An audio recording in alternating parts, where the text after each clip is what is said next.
के प्रधान न्यायाधीश जस्टिस रमन्ना ने की मोबाइल ऐप की शुरुआत। वंचितों को कानूनी सलाह पहुंचाने का किया आह्वान। राष्ट्रीय विधिक सेवा प्राधिकरण का विजन और मिशन स्टेटमेंट भी किया जारी।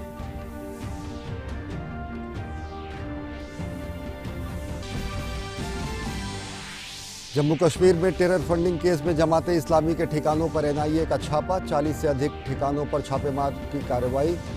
सीआरपीएफ और एनआईए साथ।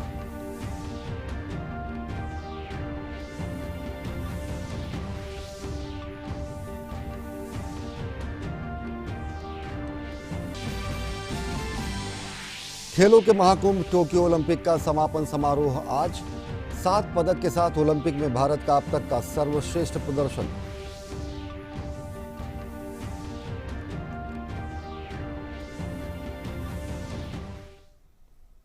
नमस्कार, मैं हूं अश्विनी कुमार मिश्र। देखते हैं खबरों को विस्तार से। टेरर फंडिंग के मामले में एनआईए ने आज जम्मू कश्मीर में 40 से अधिक जगहों पर छापेमारी की कार्रवाई की। छापेमारी में एनआईए और सीआरपीएफ के अधिकारी शामिल हैं। टेरर फंडिंग के केस में जमाते इस्लामी के प्रमुख सदस्यों और संगठन कार्यालयों में इस कार्रवाई को अंजाम दिया गया। इन छापों का केंद्र बिंदु फंडिंग संगठन के प्रतिबंधित संगठन के फंडिंग के स्रोतों का जांच करना है। आज सुबह एक साथ डोडा, बड़गाम, किश्तवाड़, रामबन, अनंतनाग, गांदरबल, शोपियान, राजौरी समेत कुछ और जिलों में तलाशी अभियान चलाया गया। हाल ही में एनआईए ने टेरर फंडिंग के आरोप में कुछ लोगों को गिरफ्तार किया था और उसके बाद ये कार्रवाई की गई।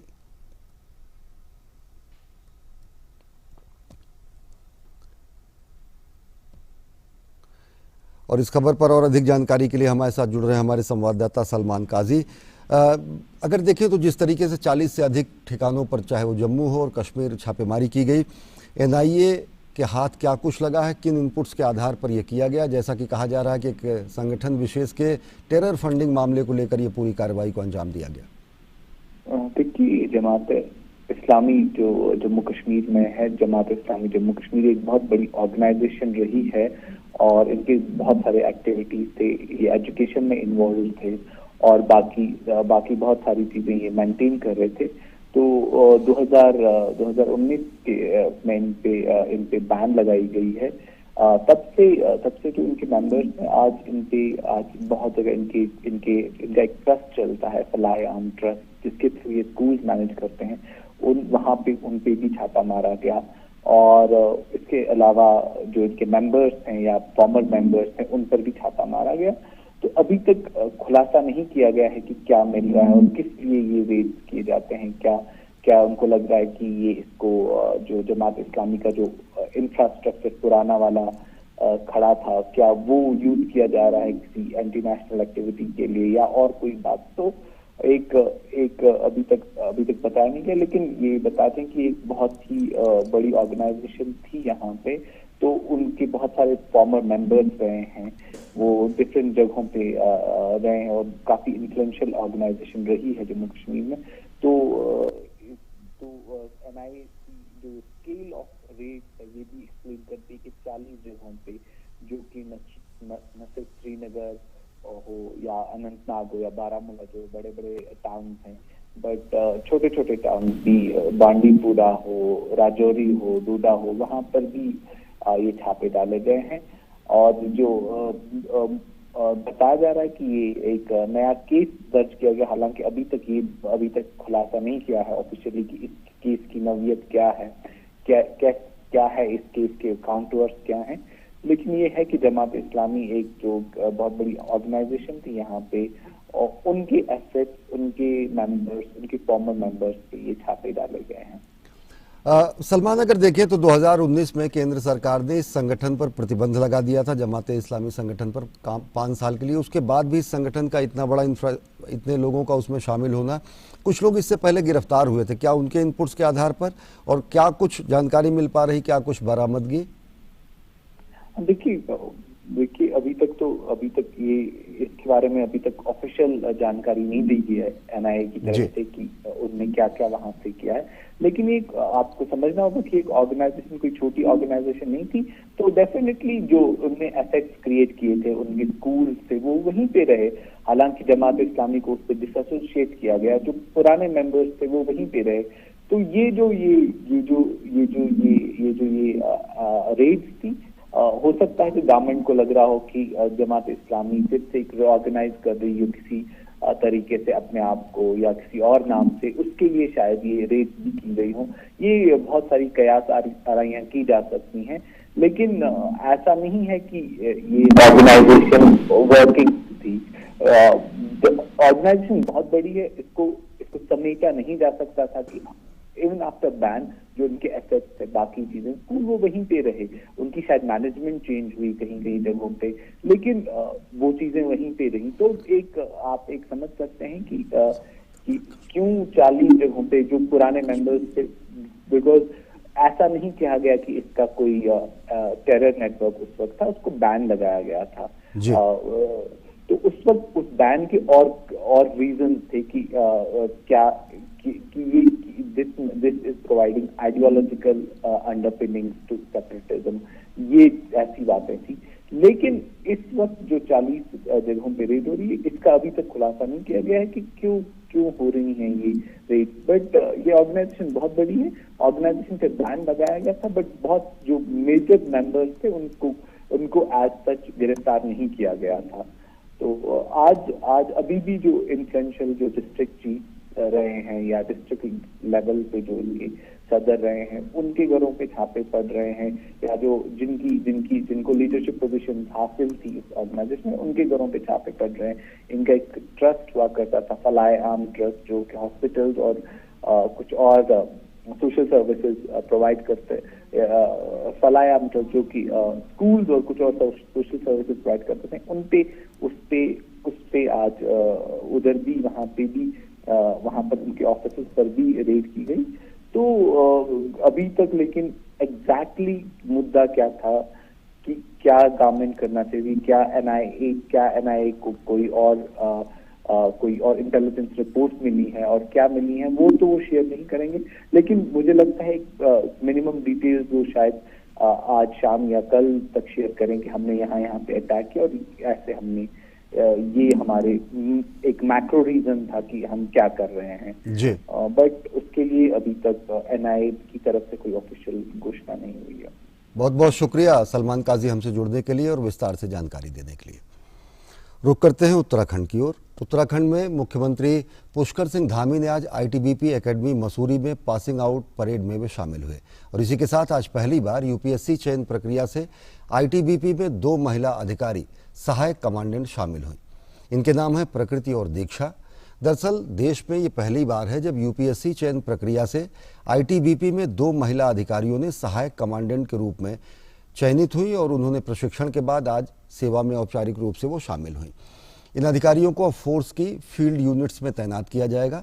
आईटीबीपी में 2016 से यूपीएससी के माध्यम से महिला कॉम्बैट अधिकारियों की कंपनी कमांडर के रूप में नियुक्ति शुरू हुई थी। मैं बोलना चाहूँगी कि महिलाओं के लिए भी ये बहुत अच्छी फोर्स है। जिसको एडवेंचर पसंद है, जिसे चैलेंजेस पसंद है, बिल्कुल इस फोर्स को ज्वाइन करें। लड़कियाँ किसी क्षेत्र में कम नहीं है। मेरा नाम प्रकृति है। मैं यूपीएससी की तैयारी करते करते आईटीबीपी के अंदर आई और मुझे यहाँ पे सौभाग्य मिला यहाँ की पहली महिला जीडी ऑफिसर बनने का। यहाँ की लाइफ बहुत टफ है, पर उससे ज़्यादा चैलेंजिंग और उससे ज़्यादा एक्साइटिंग है। बाकी जितनी लड़कियां हैं जो मुझे इस टाइम देख रही हैं और जो लड़के देख रहे हैं, जिनकी बहनें, जिनको आना चाहिए फोर्स के अंदर, मैं सबसे रिक्वेस्ट करूंगी प्लीज़ यहाँ पे आइए, क्योंकि आपकी बहुत ज़रूरत है देश को। देश सेवा का इससे अच्छा मौका आपको कहीं नहीं मिलेगा। देश के कई हिस्सों में बारिश और बाढ़ का कहर जारी है। उत्तर प्रदेश की अगर बात करें तो प्रयागराज और कानपुर देहात में कई जगहों पर बाढ़ का खतरा मंडराने लगा है। कानपुर देहात जिले के कई ग्रामीण क्षेत्रों में यमुना नदी का जलस्तर बढ़ने से दर्जनों गांव बाढ़ की चपेट में आ चुके हैं। यमुना नदी में बाढ़ आने की वजह से बीहड़पट्टी के बहमई, जैसलपुर, महदेवा, गौहानी, बागर, भुइयापुर, बिलासपुर, पिचौरा, बैजामऊ, खोजरामपुर, पिचौरा, इन सब में हालात बेकाबू हो गए हैं। गौहानी, बागर और महदेवा गांव में हालात सबसे अधिक गंभीर है। कई घरों में बाढ़ का पानी भर गया है और लोगों का जनजीवन अस्त व्यस्त हो गया है। यमुना का जलस्तर बढ़ने के बाद सेंगूर नदी में भी बाढ़ के हालात बन गए हैं। क्षेत्र के कई इलाकों में बाढ़ का पानी घुस गया है।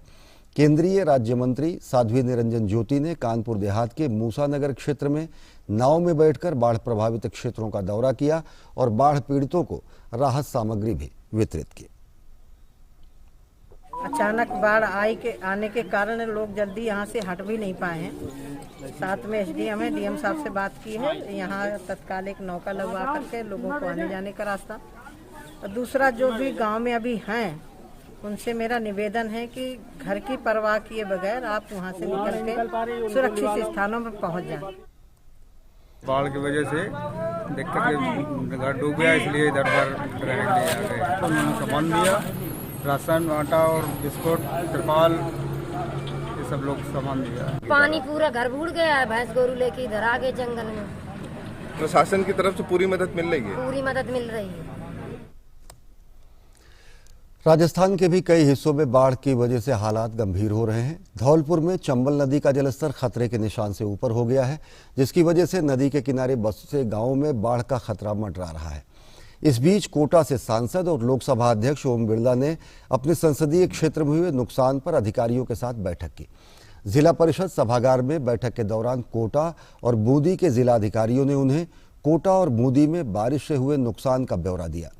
कोटा जिले में पिछले 7 दिन में हुई बारिश के कारण नदी और नालों का जलस्तर बढ़ गया है। बैठक में ओम बिरला ने अधिकारियों को निर्देश दिए कि वे फसलों को हुए नुकसान और टूटे हुए मकान का सर्वे शीघ्र कराएं और प्रभावितों को मुआवजा दिलाएं। ओम बिरला ने सड़कों की मरम्मत, बिजली सप्लाई, स्वास्थ्य सुविधाओं समेत सभी जरूरी कदम उठाने के निर्देश दिए हैं।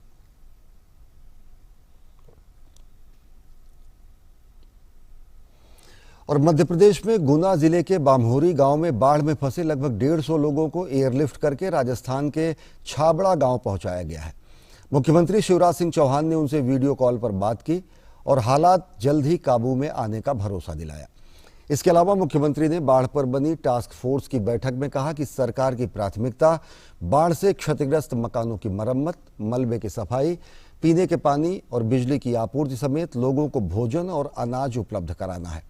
मुख्यमंत्री ने प्रभावितों को नियमित रूप से दिए जाने वाले खाद्यान्न के अलावा 50 किलो अतिरिक्त खाद्यान्न उपलब्ध कराने के भी निर्देश दिए। मध्य प्रदेश के बाढ़ प्रभावित क्षेत्रों में सेना के 3 हेलीकॉप्टर, एनडीआरएफ समेत तमाम एजेंसियां राहत एवं बचाव कार्य में जुटी हुई हैं। और बात बिहार की। बिहार में औरंगाबाद, रोहतास और बांका जिले में बिजली गिरने से 14 लोगों की मौत हो गई, जबकि 4 लोग घायल हो गए। मुख्यमंत्री नीतीश कुमार ने घटना पर दुख जाहिर करते हुए मृतकों के परिजनों को 4-4 लाख रुपए की अनुग्रह राशि देने की घोषणा की है। मुख्यमंत्री ने घायलों के मुफ्त इलाज के भी निर्देश दिए हैं। इस बीच मौसम विभाग की ओर से चेतावनी दी गई है कि बिहार के अलग अलग हिस्सों में अगले 48 घंटे में भारी बारिश और बिजली गिरने की घटनाएं हो सकती हैं। लोगों को सलाह दी गई है कि वे प्राकृतिक आपदा की आशंका के मद्देनजर घरों में ही रहें।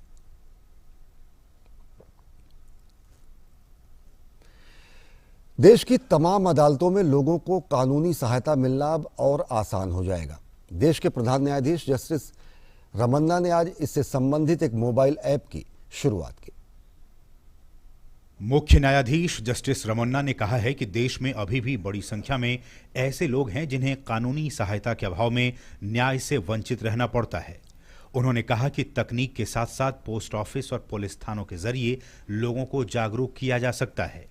The services of the existing postal network can be utilized to spread awareness regarding the availability of free legal aid services and to increase the outreach of legal services to the eligible category of persons, especially of the persons residing in rural and far-flung areas of the country. The service rendered by the post office and postman will bring and bridge the gap between people who are deprived of access to justice due to geographical constraints and will reduce the divide between the rural and urban population. राष्ट्रीय विधिक सेवा प्राधिकरण के chairman justice U U Lalit ने कहा कि bar association और कानून की पढ़ाई करने वालों को भी कानूनी अधिकार के प्रति लोगों को जागृत करना चाहिए। उन्होंने कहा कि कानून का हक सभी के लिए समान रूप से पहुंचाने के लिए सभी को मिलकर काम करना होगा। We will be impressing upon the Bar Council of India and through Bar Council of India all the law colleges in the country that the law colleges must adopt maybe 1 or 2 talukas around the law college, so that the students who are studying in 4th and 5th year law colleges of the law course can be given some kind of practical training to be part of the large contingent of paralegal volunteers. राष्ट्रीय विधिक सेवा प्राधिकरण के तहत देश भर की विभिन्न हाईकोर्ट और निचली अदालतों में कानूनी सलाह एवं सहायता के लिए केंद्र स्थापित किए गए हैं, जो कानूनी सलाह और सहायता लोगों को उपलब्ध कराते हैं। अनिल पुनिया की रिपोर्ट, डीडी न्यूज, दिल्ली। संयुक्त राष्ट्र में भारत के स्थायी प्रतिनिधि टीएस तिरुमूर्ति ने लेबनान में सेना और पुलिस के योगदान पर संयुक्त राष्ट्र सुरक्षा परिषद के अध्यक्ष के रूप में बैठक की अध्यक्षता की। टीएस तिरुमूर्ति ने कहा कि संयुक्त राष्ट्र शांति मिशन में भारत 21 वर्षों से बड़ी संख्या में अपने सैनिकों और पुलिस के जरिए अहम योगदान दे रहा है। भाजपा अध्यक्ष जेपी नड्डा आज आगरा में हैं। इससे पहले वे कल लखनऊ में थे, जहां पर उन्होंने संगठन को और मजबूत करने के इरादे से पार्टी कार्यकर्ताओं के साथ बैठक की। वे आज आगरा में पार्टी कार्यकर्ताओं के साथ रूबरू होंगे। साथ ही साथ वे बूथ स्तर के भाजपा कार्यकर्ता के संगठन ही शक्ति कार्यक्रम को संबोधित करेंगे और इसके तहत प्रधानमंत्री नरेंद्र मोदी के मार्गदर्शन और उनके नेतृत्व में विकास योजनाओं को अंतिम व्यक्ति तक पहुंचाने का संदेश देंगे। दरअसल अगले साल उत्तर प्रदेश में विधानसभा चुनाव होने हैं और इसके मद्देनजर भाजपा जमीनी तैयारी में जुट गई है। बहरहाल भाजपा अध्यक्ष आज कोरोना वॉरियर्स के सम्मेलन को भी आगरा में संबोधित करेंगे। केंद्रीय आयुष मंत्री सर्बानंद सोनोवाल और आयुष राज्य मंत्री मुंजाराम महेंद्र भाई ने आज पूर्वी दिल्ली में अखिल भारतीय आयुर्वेद संस्थान का दौरा किया। उन्होंने संस्थान की सभी सुविधाओं, प्रयोगशालाओं और शैक्षणिक भवनों का निरीक्षण भी किया। सर्बानंद सोनोवाल ने अखिल भारतीय आयुर्वेद संस्थान द्वारा महामारी की पहली और दूसरी लहर के दौरान हजारों लोगों को दिए गए जीवन रक्षक उपचार की सराहना की। उन्होंने संस्थान को इन हाउस बायो बैंक भी विकसित करने के लिए प्रोत्साहित किया।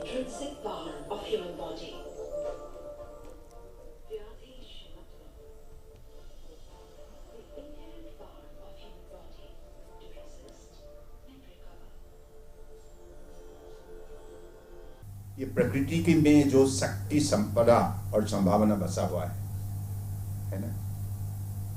भगवान ने तो प्रकृति रचना किया है, इस शक्ति को हमें उजागर करना होगा, आविष्कार करना होगा और मानव समाज के लिए इस शक्ति कैसे इस्तेमाल किया जाए, उपयोग किया जाए, इसके बारे में आप लोगों ने जो रिसर्च, जो साइंटिफिक स्टडी आप लोगों ने शुरू किया है, इससे साफ जाहिर है कि वो सपना भी हमारा पूरा होगा।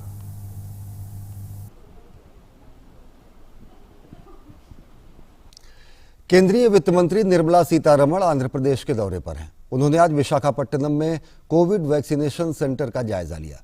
विशाखापट्टनम में ही निर्मला सीतारमण ने कृष्णदेवीपेटा में प्रसिद्ध स्वतंत्रता संग्राम सेनानी अल्लूरी सीताराम राजू की समाधि पर श्रद्धांजलि अर्पित की। अल्लूरी सीताराम राजू अंग्रेजों के खिलाफ रंपा विद्रोह का नेतृत्व करने के लिए याद किए जाते हैं। रंपा विद्रोह के दौरान उन्होंने विशाखापट्टनम और पूर्वी गोदावरी जिलों के आदिवासी लोगों को अंग्रेजों के खिलाफ विद्रोह के लिए संगठित किया था।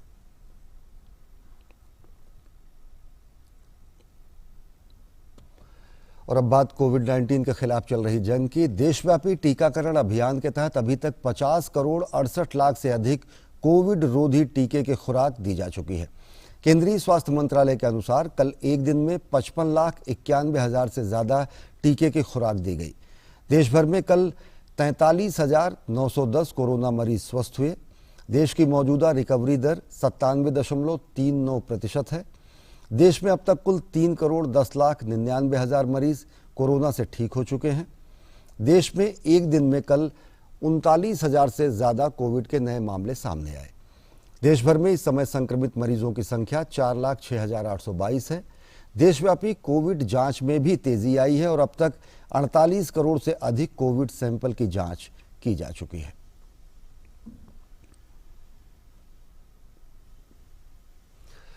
रुक करते हैं पूर्वोत्तर की ओर। मणिपुर में कोरोना के मामले पर अंकुश लगाने के लिए मिनी कंटेनमेंट जोन बनाए जा रहे हैं। मणिपुर सरकार ने कहा है कि इस फैसले के पीछे सिर्फ एक ही मकसद है कि लोगों की आजीविका फिर से शुरू हो सके। राज्य सरकार ने डेल्टा वेरिएंट के बढ़ते खतरे के मद्देनजर राज्य में लॉकडाउन लगाया था। और अब आइए चलते हैं उत्तर प्रदेश के आगरा, जहां पर भाजपा के राष्ट्रीय अध्यक्ष जेपी नड्डा कोरोना वॉरियर्स चिकित्सा सम्मेलन को संबोधित कर रहे हैं। भी मौका दिया, इसके लिए मैं आयोजकों का विशेष रूप से धन्यवाद देता हूं। हमारे मंच संचालक जी कह रहे थे कि एक भी पत्थर फेंको तो वो डॉक्टर के घर जाता है। मैं उनसे कहूंगा कि थोड़ा शब्दावली हम बदलें, एक भी फूल फेंको तो वो डॉक्टर के घर जाता है। मैं डॉक्टरों के घर से आता हूं, मेरे यहां सभी डॉक्टर हैं, एक अकेला मैं ही हूं मिस्टर, बाकी सब डॉक्टर। तो मुझे मालूम है कि डॉक्टर की व्यथा क्या होती है। आज मेरी नाइट है, आज मेरी डे और नाइट है, आज मेरे को फ्री करने वाले को क्या बोलते हैं, जो रिलीवर, मेरा रिलीवर नहीं आया है, तो मुझे नाइट के बाद फिर नाइट में जाना है। और किसी फंक्शन में चले जाओ तो आधे डॉक्टर फंक्शन से बाहर निकल करके बोलते रहते हैं, फ्लूइड दे दो उसको, थोड़ा ये भी दे दो, मैं आता हूं जरा डिनर के बाद। ये मैं इसलिए सुना रहा हूं कि डॉक्टर कभी भी कॉकपिट से बाहर नहीं निकल पाता। He is always in the cockpit. घर में भी है तो क्या है, ब्लड प्रेशर कितना है, रात को बिगड़ गई तबीयत, अभी चलो। और मैं इसलिए जानता हूं क्योंकि घर के डॉक्टरों को हॉस्पिटल तक ले जाना और ले आने का काम बचपन में मेरा ही था, इसलिए मैं ज्यादा जानता हूं। मित्रों, आप सब लोग बधाई के भी पात्र हैं, शाबाशी के भी पात्र हैं। आप लोगों ने मानवता की जो सेवा की है उसको कोई सर्टिफिकेट नहीं दे सकता, उसकी कोई शाबाशी नहीं दे सकता। मन का संतोष ही सबसे बड़ी शाबाशी होगी, क्योंकि जिस तरीके से आप काम में जुटते हैं इसका एहसास बहुत कम लोग कर सकते हैं। आपको खुद ही एहसास करके मन को खुशी लेनी पड़ेगी, यह मैं जरूर कहना चाहता हूं।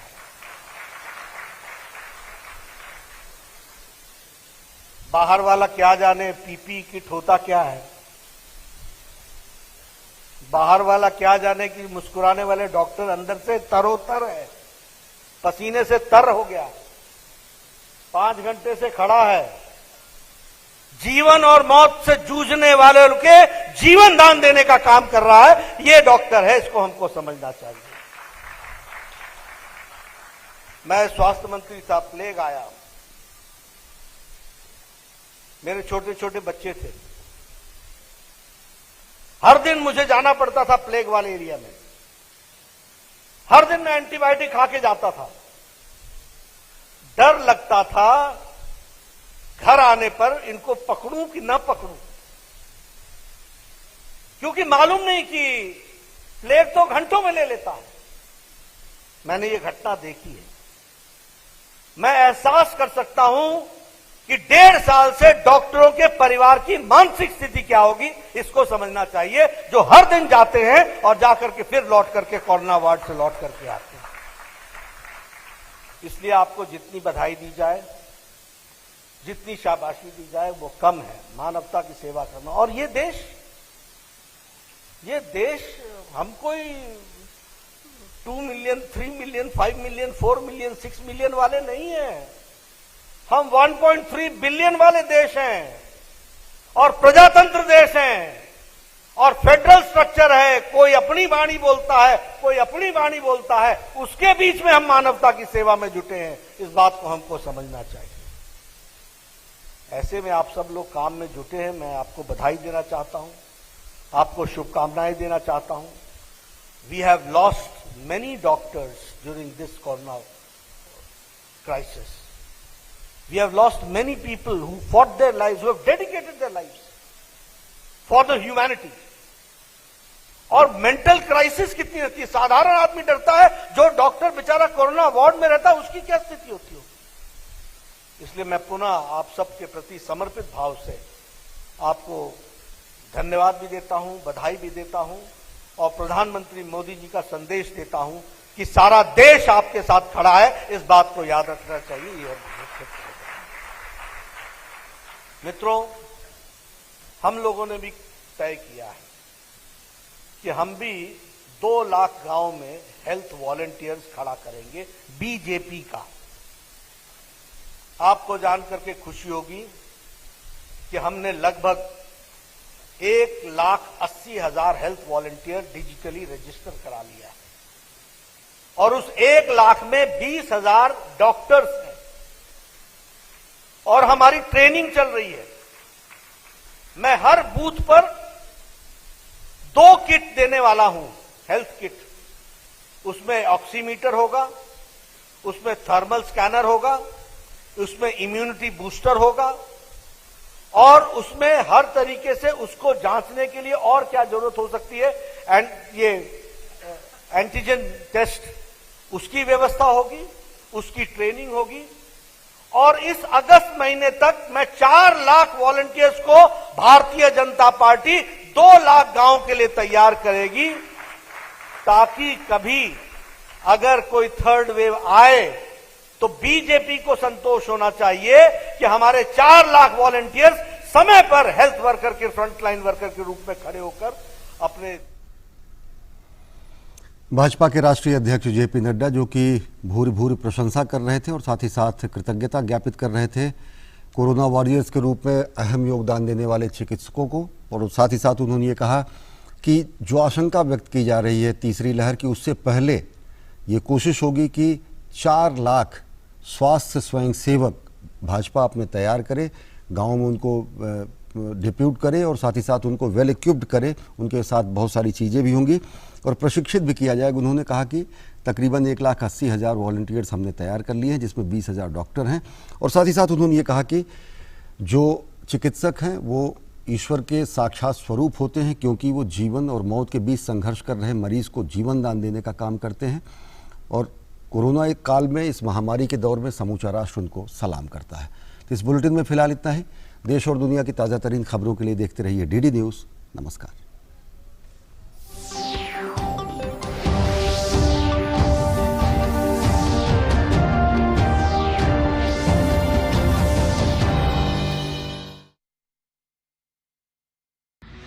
हर परिवार को घर, हर घर में जल।